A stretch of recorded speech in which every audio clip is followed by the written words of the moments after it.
الحمد لله نحمده ونستعينه ونستغفره ونؤمن به ونتوكل عليه ونعوذ بالله من شرور أنفسنا ومن سيئات أعمالنا. من يهده الله فلا مضل له ومن يضلل فلا هادي له. وأشهد أن لا إله إلا الله وحده لا شريك له. وأشهد أن محمدا عبده ورسوله.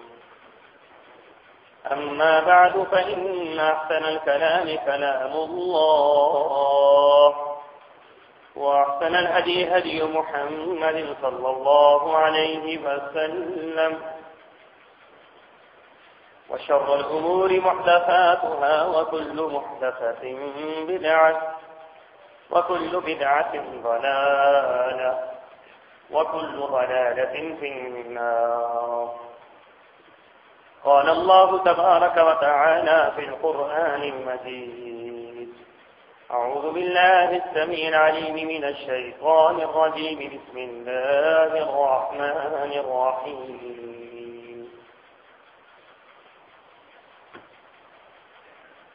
ولقد جئتمونا فرادا كما خلقناكم أول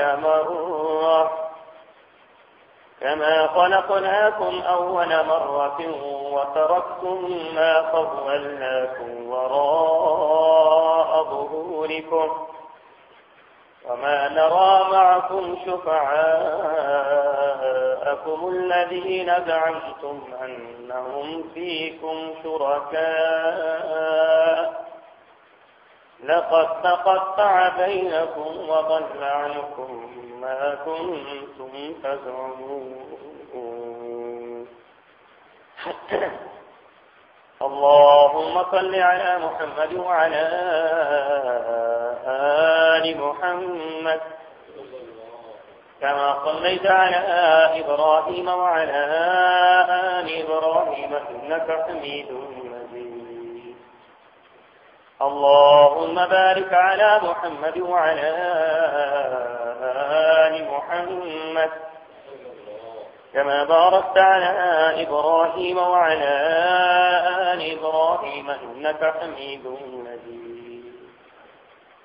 سبحانك لا علم لنا إلا ما علمتنا إنك أنت العليم الحكيم.